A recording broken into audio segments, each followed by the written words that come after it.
নমস্কার বন্ধুরা, পাহাড়ে ঘুরতে চলে এসেছি। জমিতে এসেছিলাম প্রথমে, লাউ খোসা হচ্ছে আর একটু ছায়া বসার জন্য গাছের ছায়ার সামনে চলে এসেছি। এই দেখো আমার পিছনে একটা লাউ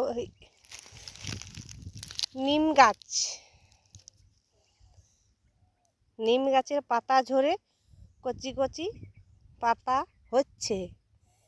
নিম পাতা দেখুন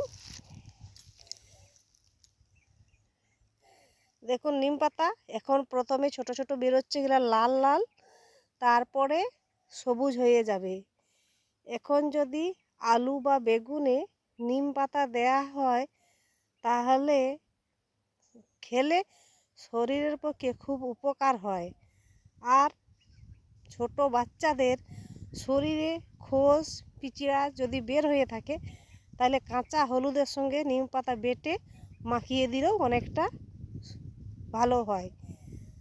আর যদি কেউ না খেতে পারে তাহলে নিম পাতা সিদ্ধ চালের সঙ্গে ভিজিয়ে রেখে শিলে বেটে পিঠে পোড়ায়, হয়তো কেউ বেশি কেউ কম, যতটুকু সম্ভব খেতে পারে তাতে শরীরের খুব উপকার হয়।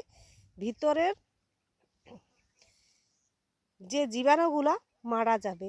এ তো তিতো জিনিস, তিতো সবাই লোক খেতে পারে না, তার জন্য নানা রকম পদ্ধতিভাবে খাওয়া হয়। যেমন আলু ভাজবেন, আলুতে যেমন আমরা লঙ্কার ফোড়ন দিই দুটো, এটাতে এই কচি কচি ডগের পাতাগুলো আলুর সাথে যদি দিয়ে দেন তো দেখবে আলু ভাজার মতন ভাজা ভাজা হয়ে যাবে। আলুটা হালকা তিতো লাগবে, পাতাটাও বেশ খেতে ভালো লাগবে। আমরা প্রায়ই এরকম করে থাকি।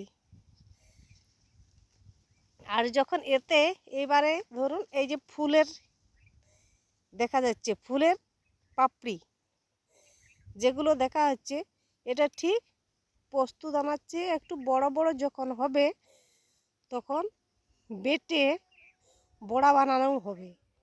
বড়া বানিয়ে যদি খেতে পারেন বা খান তাহলে বুঝতে পারবেন যে এর কত স্বাদ। এটা কিন্তু তিতো লাগবে না। আমরা জঙ্গলমহল এলাকায় থাকি, আমরা জঙ্গলমহলবাসী, আমরা পাহাড় অঞ্চলে বাস করি, গ্রামে। তাই আমরা বিভিন্ন রকমের শাক সবজি গাছের পাতা বিভিন্ন রকমভাবে আমরা ব্যবহার করে থাকি। তাতে আমরা অনেকটা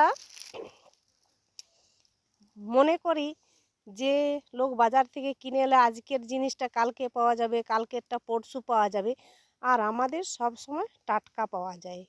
তাই আমরা জঙ্গলমহল এলাকায় থেকেও বা পাহাড় এলাকায় থেকেও গ্রামে থেকেও আমরা মনে করি যে আমরাই ভালো আছি। কেন? আমরাকে কাউকে চাইতে হবে না, আমরা নিজের থেকেই নিয়ে আসতে পারবো বা কাউকে বললেই এনে দেবে।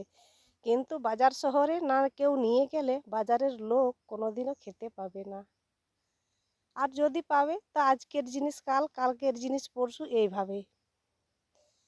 যদি আমাদের এই পাহাড় আঞ্চলিক ভাষা বা আমাদের যে গ্রামের আমরা যে নিত্য নতুন জিনিস খেয়ে থাকি বা ব্যবহার করে থাকি, আপনাদের যদি ভালো লেগে থাকে চ্যানেলটাকে সাবস্ক্রাইব করবেন, কমেন্ট করবেন, ফলো করতে কিন্তু ভুলবেন না। নমস্কার বন্ধুরা।